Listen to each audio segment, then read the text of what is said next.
Hey, welcome back, everyone, to the Rock Fantasy YouTube channel. Another episode of the Rock Fantasy Files. It was put together by our good friend John McEntee.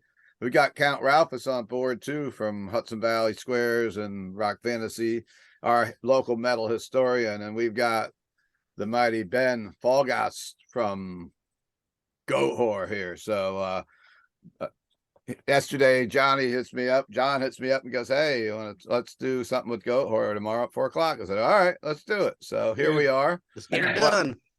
Put it together kind of quick. Welcome everyone, and I've got a little connection with Ben, and maybe I'll kick it off. Just talk about that a little bit. He's been to Rock Fantasy in Middletown a couple times. We were talking off air a little bit about it, and you were here for kind of a crazy metal fest that was put together. It's probably at least 10 years ago now, called the TMT Metal Fest at the Orange County Fair Speedway. And it was put together by this promoter called Randeezy, I think his name was.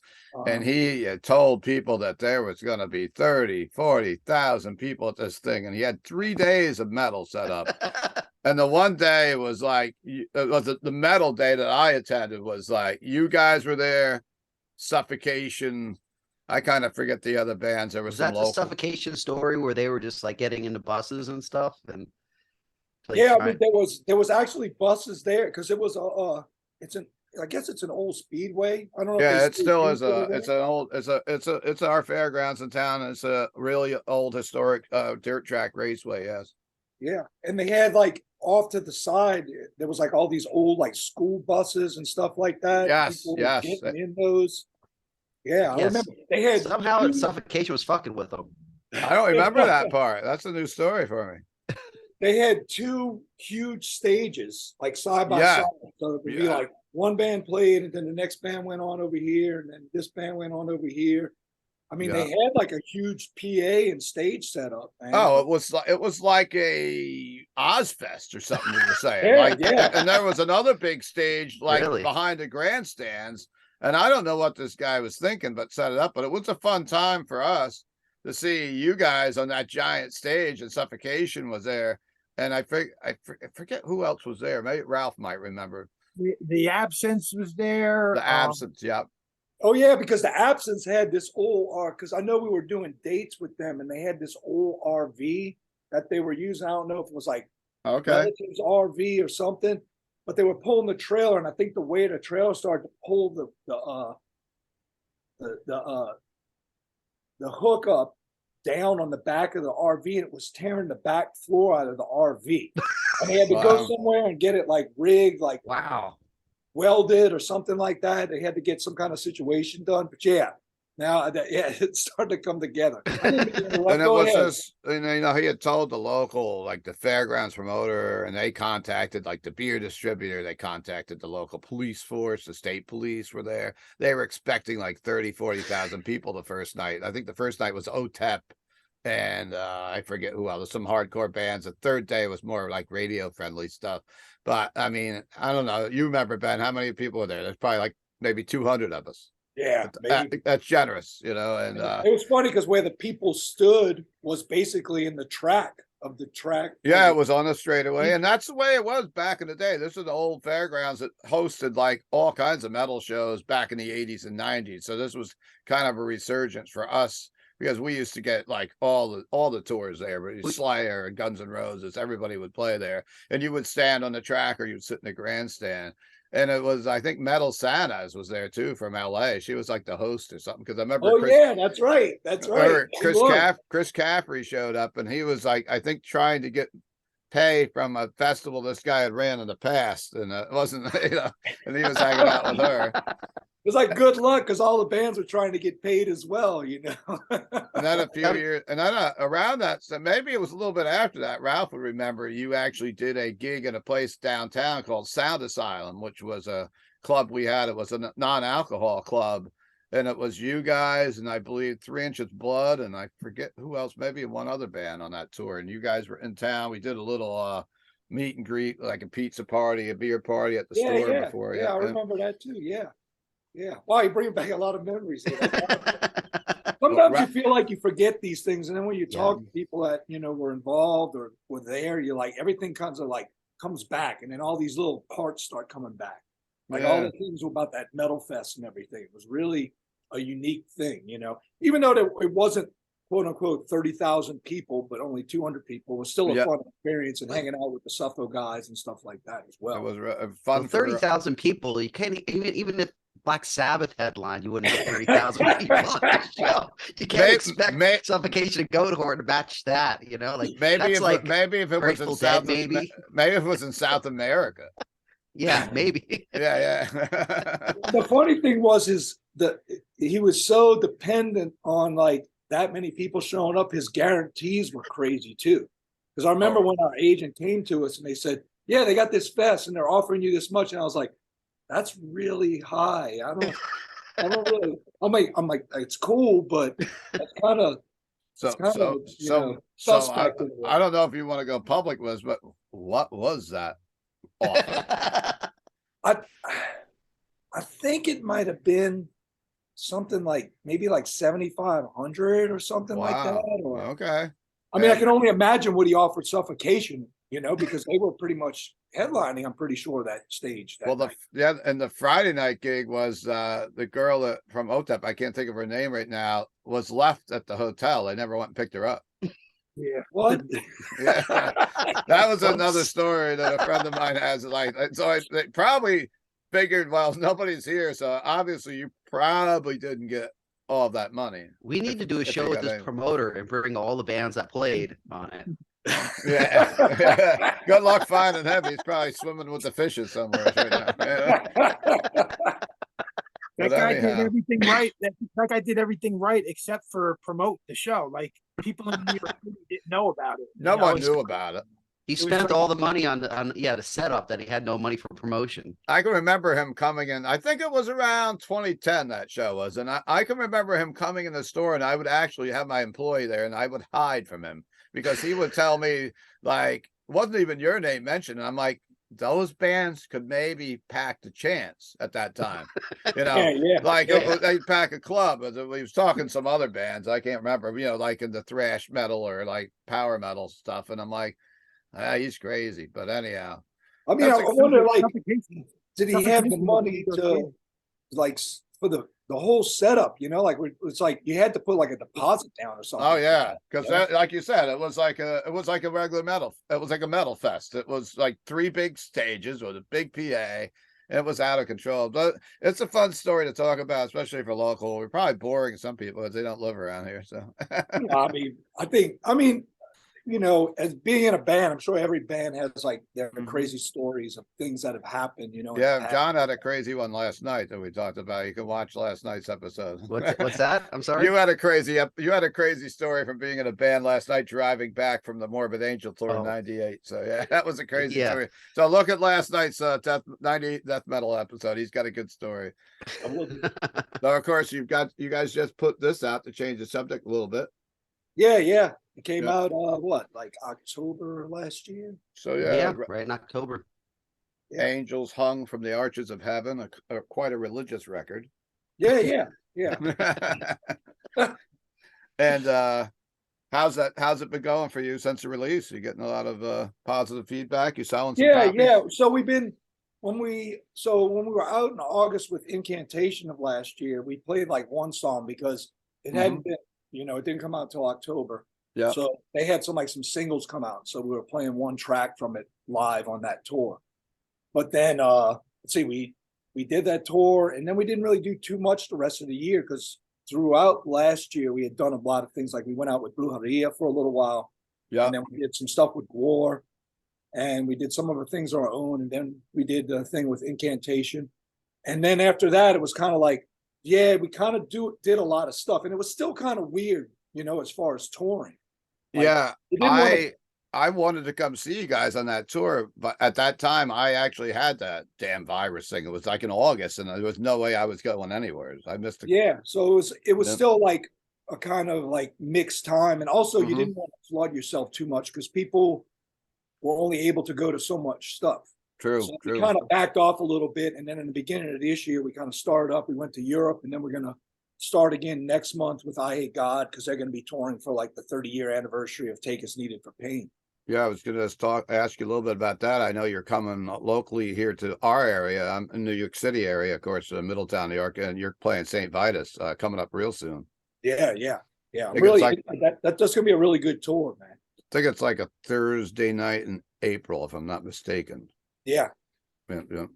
And the one song I've heard a lot about, and I think you released a single and a video from, was "Death from Above," which is the story of the Russian female fighter pilots that were bombing in the World War II or World War One, was it?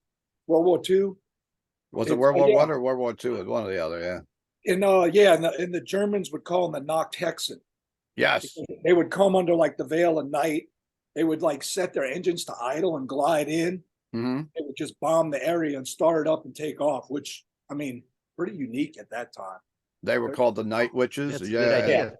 And the power metal band Sabaton had a song much about it. And they have that History Channel where they talk about the war. And it's such an interesting story. And I thought it was really cool that you guys touched base on it too. Yeah. It's not, I stumbled across it.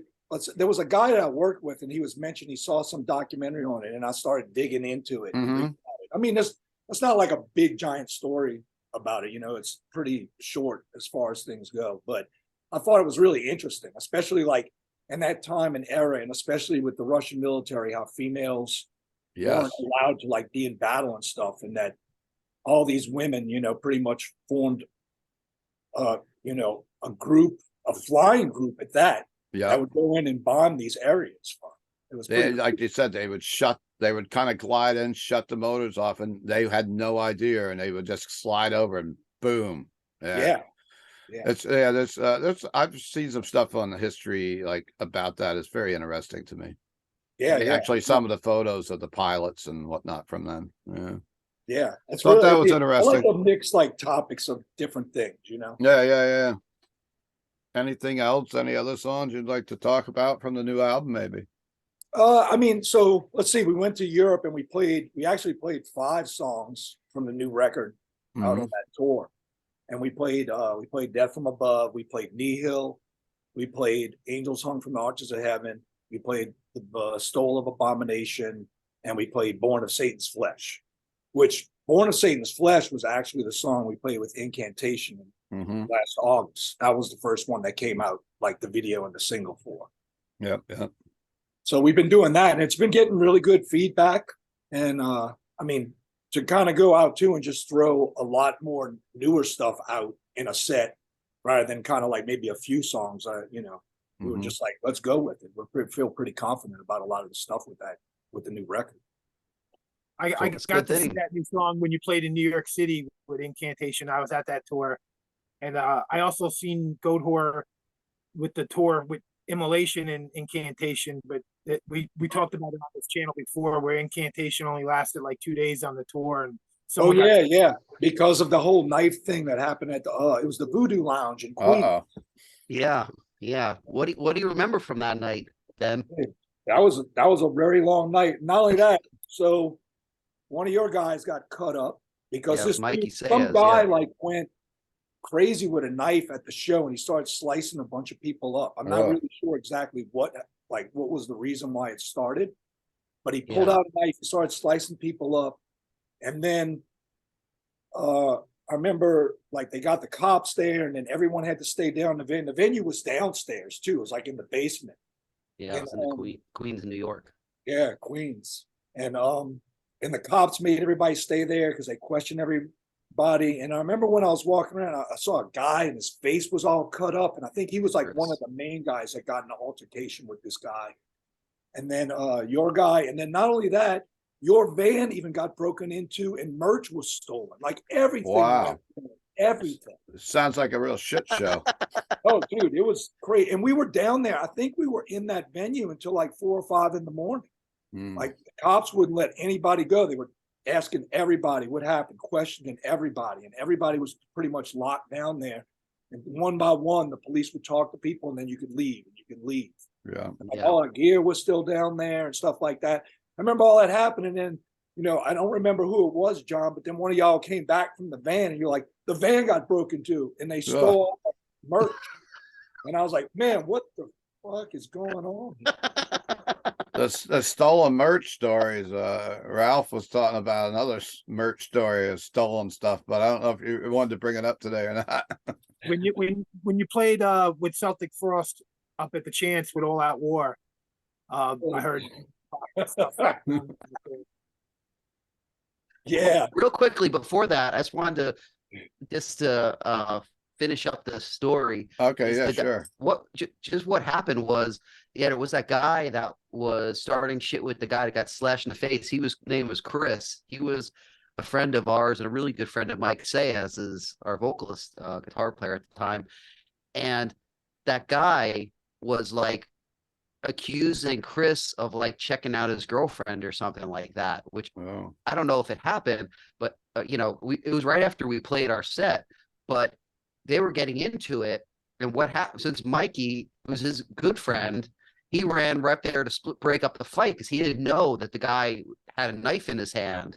So when he went to break up the fight, the guy took the knife and went like this and slashed his arm and fucked up his muscles. That's how Mikey got fucked up in that. And, the other dude, and then, the dude tried leaving. I don't know if you remember, but Kyle heard about it, was in the backstage getting dressed, and he had his fucking underwear on, and I think bare feet even, and he ran out the club, chased the dude down the street, tackled him, and the cops ended up surrounding him and wondering who the hell this guy is beating up somebody in his underwear outside in the snow in the middle of Queens. And then finally the whole thing kind of fell together, but it was a really, really crazy night. Yeah, and of course we lost our merch on top of it, which was great. So we couldn't do the tour, plus we had a huge merch bill after that. But oh god, I just wanted to finish a laugh. It was the second show in? Yeah, we played Obsessions the night before, and then this was the show. I don't even think I don't think Immolation even got to play because I think they were going on after us. So after our set was all hell broke loose. Yeah, it was all Mike's arm was cut really bad. And I remember that other guy, the main guy, and he had like slits in his face. It was like bad. He was like holding it up or whatever, trying to like I remember it was like deep too. Like he was holding it. He was standing by the door. And I was like, man, this guy needs to go up to an ambulance like now. Yeah, exactly. It was fucked up. It was pretty much, that's probably the most fucked up situation to be in, I mean, it really sucked. And we were so bummed because we were so psyched to tour with you guys as Immolation on top of it. It was such a cool bill, I thought, so bummed out that I got fucked up. I mean, I got shut down by what's his name? John Finberg, because he was like, what the hell's your vocalist doing getting into a fight at the show? He's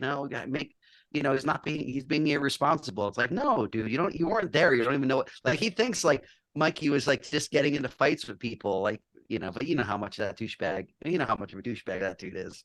Yeah. I mean, he'll blame you for anything, You come on a Saturday and he'd blame you for something, Yeah. But anyway, go ahead, Ralph. I'm glad I caught it the first night. I got this long sleeve Goatwhore shirt. Wow. Oh yeah. That's some classic shit right there. I think I got an Immolation shirt that has all three bands' names on the back, but I should have dug that out. But wow. Oh, that was the Incan shirt had the three bands on the back. Those are all the ones that got stolen, pretty much. I got one of the rare ones that before they got stolen. But so what's this deal in Poughkeepsie with your merch? Oh, okay. Okay. So that was with that band All Out War. They played on that show as well. Mm-hmm. And I think there was some kind of thing. So we were out with Celtic Frost, and they were saying that they should play main support to Celtic Frost. And I think the tour manager for Celtic Frost was like, no, this is a package touring together. We're not splitting it up. Goatwhore is main support. This is how it's going to go. And so, like where we were set up, in the Chance, you set up in that kind of corner, the back corner. You're at the stage, it's off to like the right. like stage right. But if you're Mhm. looking at the stage, it's to like the left back corner. And we had our stuff set up. And I didn't really notice when I was playing, but when I was done, I went to the merch area and everything was like knocked over and torn down. And Wow. I asked the dude in All Out War, I was like, dude, did you see anybody? He goes, no, I didn't see anything. And I was like, that's kind of peculiar, you know? And it just, you know, nothing ever became of it. I was like, I'm not gonna, you know, chase this down, whatever. It's somebody did it. Maybe somebody in All Out War, maybe one of their friends did it. Maybe somebody was upset because they didn't play main support. Wow. I don't know, but everything was like torn down, knocked over. Because I have like merch racks and stuff like that, and everything was like torn down, knocked over. Like merch was like thrown all over the place out of the bins and stuff like that. So, I mean, that seems you know, pretty fucked. It's like if I don't have no witnesses, you know, and the only witnesses there don't want to say anything, then you're just like, yeah. I mean, what am I gonna do? I'm gonna start a ruckus inside the chance when I don't have like a solid fucking answer for all of this. That's crazy. That's crazy though. That you remember that. I remember our drummer Zach at the time was like, I think we carried like a small, like a kid's baseball bat in the van in case like anything happened, and he was gonna go get it. I was like, I don't think you should bring that in here because, you know, there's people that are like friends with other people in here that we don't know about, and we're basically this band from New Orleans, like in like stranger in a strange land, and it's like I don't think we need to be pulling out like bats and stuff, and then we get like jumped by like a million people. I think I was at that show. I was watching that show. I don't remember any of that going on, but well, no, and you like from the stage you can see it, but you know, of course, yeah, I know where they. I'm not like watching merch, you know, and of course, it's over there and merch is set up, and usually like you know a code among bands, you know, just you know, of course, stage, just keep an eye on their stuff. Yeah, be cool. You're just kind of like, and I was like, yeah, I'm not going to get into this. I mean, who knows what happened? I'm not going to delve into it. That was a pretty crazy night with everybody like slamming and stuff. So there's a chance I could have just somebody banged into it and then people picked up shit or something, because I'm pretty good friends with All Out War guys. And you came back a little while later on with 1349 and you played the Loft upstairs at the Chance.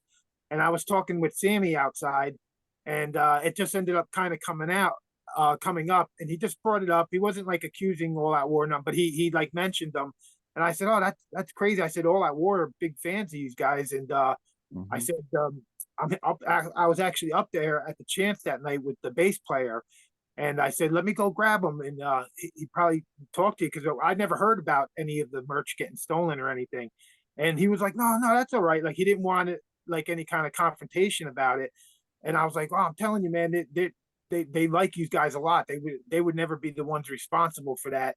And then when I got Eric, Sammy kind of disappeared, but then your drummer came down, and your drummer and Eric Carrillo, the bass player, ended up talking for like a half an hour, and you know, just trying to reassure him that they didn't know anything about it.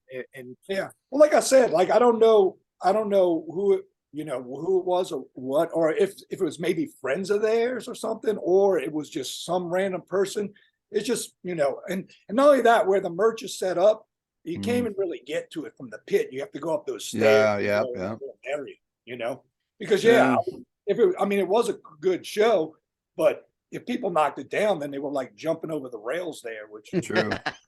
Well, that's where dive into the merch area. And not only that, it's all, you know, it's all in the past. Whatever. Yeah, of course. Like I said, there's no reason to like I said, when people get angry, you know, like a couple of guys were angry that night, and I was just like, yeah, but you don't know anything about this area, and you can't accuse people. You don't have a solid answer on who could have did it, what happened. So we just got to let things slide and do what we have to do. That show had to be at least like 15 years ago, right?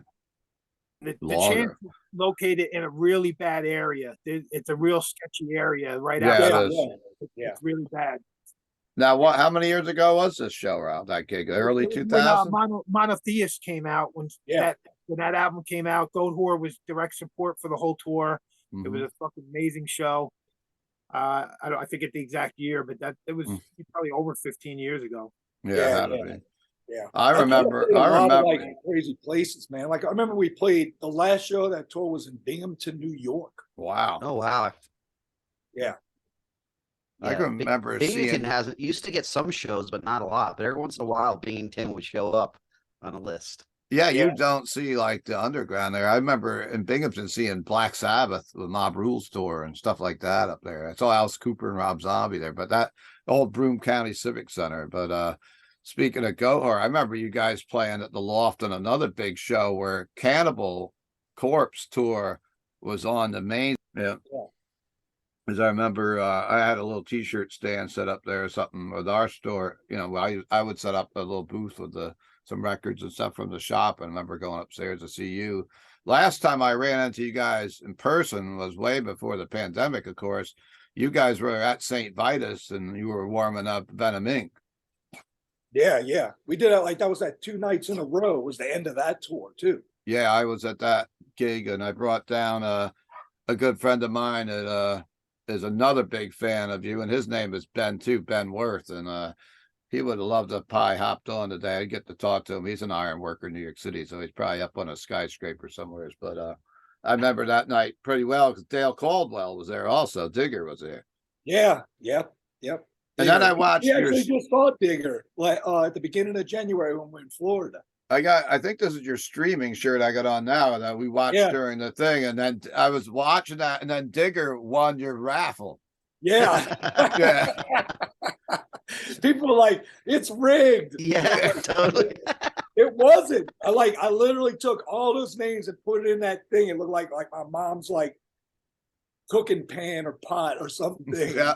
We mixed them all up and we pulled the names, and his name was one of them. I remember kind of hearing it was kind of like off the background when you got done. They're like Dale Caldwell. I'm like, oh shit. And I had just interviewed Sammy on the channel back in January to promote the new record.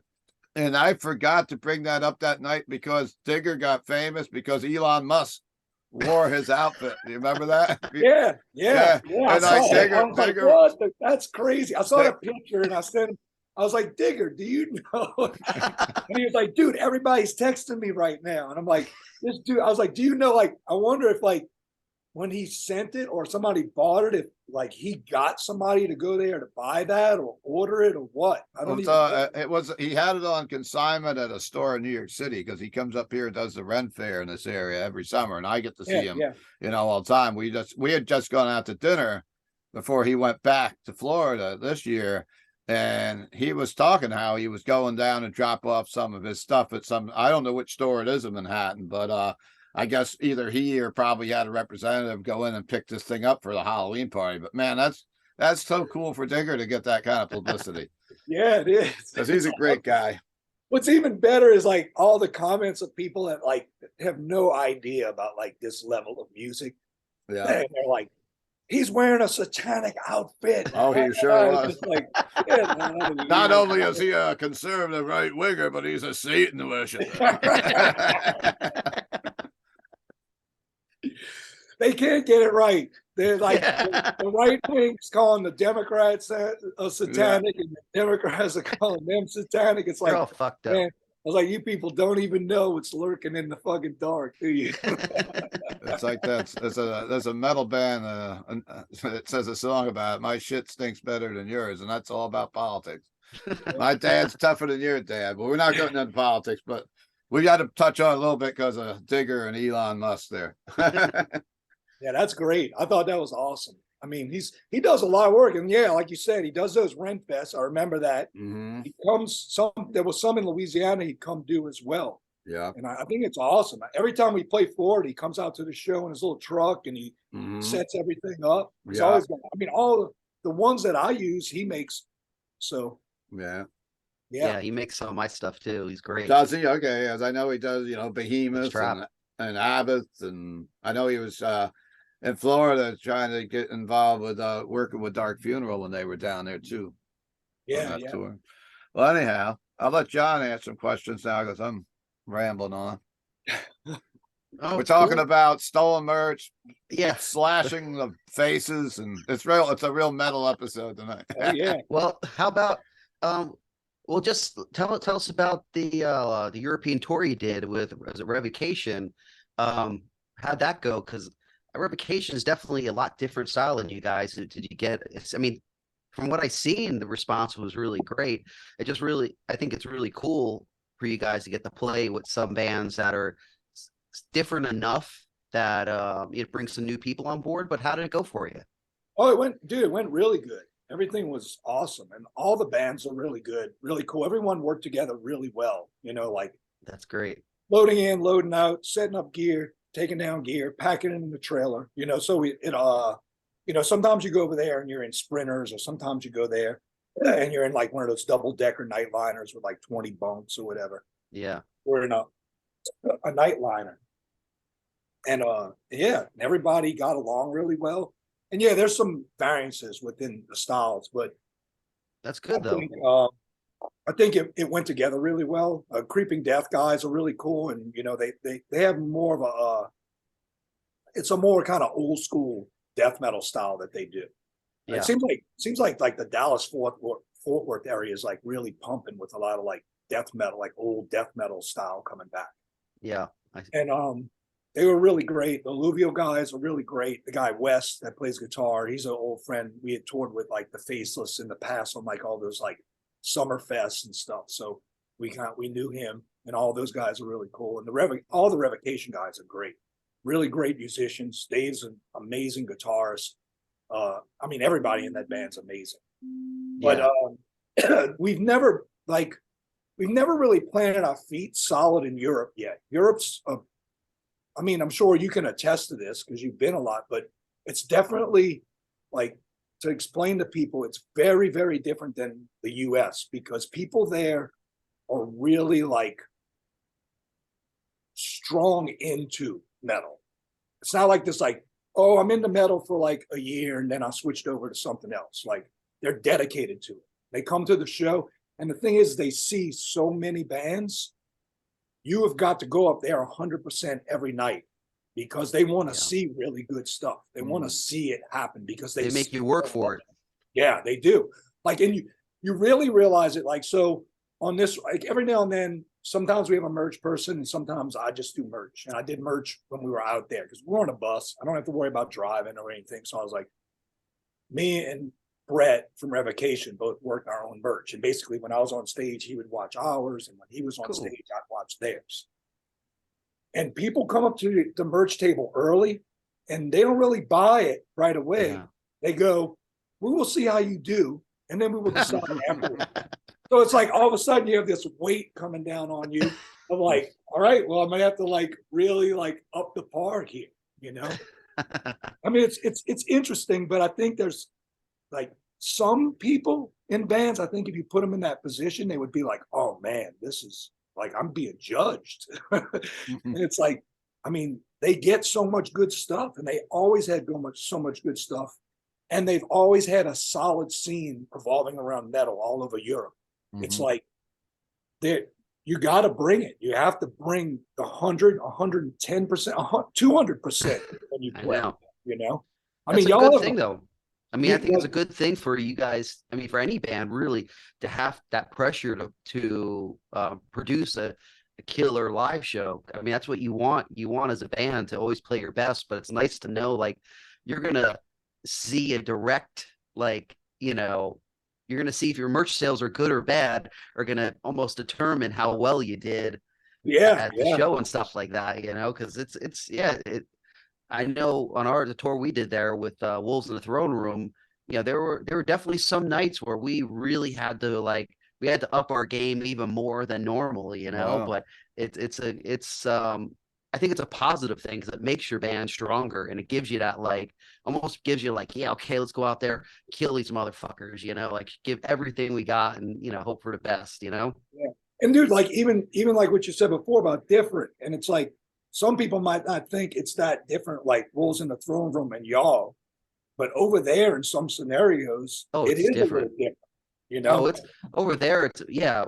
We were on that tour. We were playing for a lot of different people than we normally play for. It was like almost two different crowds going to the show. It was like we would play and then they would play, and the crowd would just switch around like in a big, like while we were playing, the Wolves in the Throne Room crowd would be like you know, and then our crowd would look at Wolves of the Throne and be like, I don't know about this, you know. Yeah, but, the old folded arm European stance to the back. Yeah, I mean, it is. But this was the thing, like, because some people like are really like, you'd be on the stage, and people are like, wow, they're not really moving around, they're not doing anything. But you have to get in your head, if they're not leaving the room, because they'll leave the room if they're not really into it. They will. I've seen that happen. Yeah. So if they're not leaving the room and you've kind of got them captured, you know it's there, and they're just taking it in because they're not familiar with what you do. I mean, there's so many bands out there. You know, you can't expect people to know every single thing. And of course, there's different audiences like Wolves in the Throne Room, Revocation. You know, Revocation fans standing in front of us looking, going, these dudes just rolled up like all black gauntlets on, looking like they stepped out of like the late 80s or something like that. It's like, what's going on here? And then we just have to go, you know, and then by the end, people are like, okay, I get it. I get it. So you can't let like all that deter you. You just got to stay focused in, I'm doing this. This is what I like to do. And I'm presenting it. People are going to like it, and they're not going to like it, and whatever. But that's the thing, is it's a good thing to be like that, because playing this kind of music, you have to realize that some people just aren't going to like it anyway. So I think people that don't have that outlook like we do are in a lot of, you know, could really let it affect them a lot, you know, because some bands especially, I think sometimes have it too easy, and they're so used to everyone just accepting them and thinking they're great. And when they do have to prove themselves like that, they get a little bit pissy pants about it.